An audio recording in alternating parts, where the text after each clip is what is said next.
Uy, mga ate, ganitong kalat lang talaga yung gusto ko. Kaya naman tara't samahan nyo na rin ako magsiso ng bago nating lutuan. Pero syempre, bago ngayon, hi, hello, welcome to my vlog. Sa lahat talaga ng kalat, ito talaga yung pinakagustong gusto ko.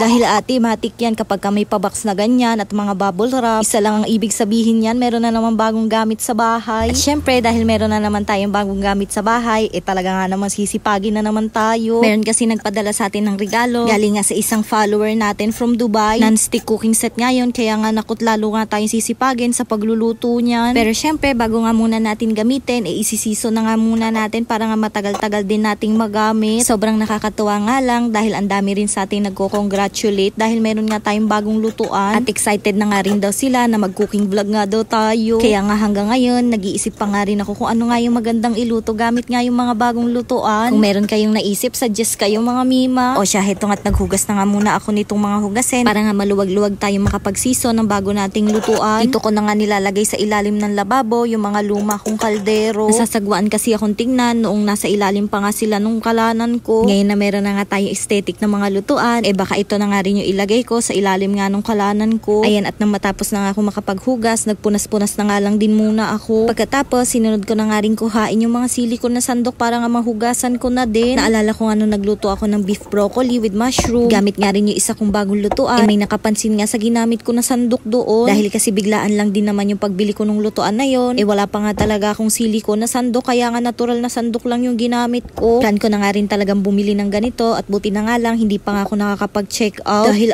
set na talaga yung pinadala sa akin. Magluluto ka na lang talaga. Wala pa nga akong mga sabitan ng sandok, kaya nga dito ko na muna nilagay sa ilalim ng platuhan. Tapos sinunod ko na nga rin hugasan itong mga non-stick na lutuan. Actually, nag-search pa nga ako niyan kung paano talaga yung tamang pagsisiso ng mga bagong lutuan. Mas tatagal daw kasi yung buhay ng non-stick kapag ka isisison mo nga. At based nga dun sa napanood ko, huhugasan mo nga daw ito gamit yung malambot na sponge at malinis na dishwashing liquid. Kaya nga heto't hinugasan ko na nga muna isa-isa gamit nga yung malambot na sponge. Grabe no, kahit nga nakakatuwa na meron na nga akong ganitong gamit sa bahay, talaga nga namang kinakabahan pa rin ako. Dahil ate, baka nga masira o magasgasan ko. Kaya nga gentle lang din talaga ako sa paghuhugas nga ng mga to. Dahil ate, hindi talaga kakayanin ng puso kapag ka nagasgasan nga to. Uy, ang OA.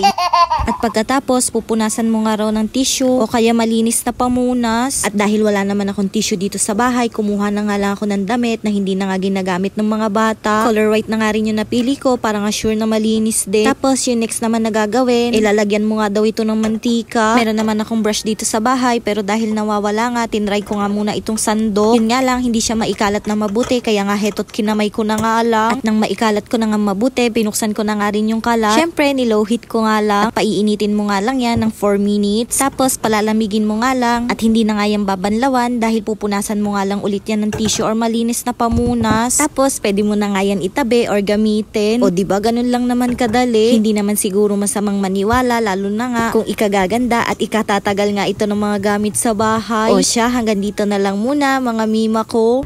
Oops, teka lang. Kapag may nakita kayong ad sa dulo ng video na to, baka naman pwede mag-yun ng skip. Wala pang 30 seconds yan, mga mi. Salamat!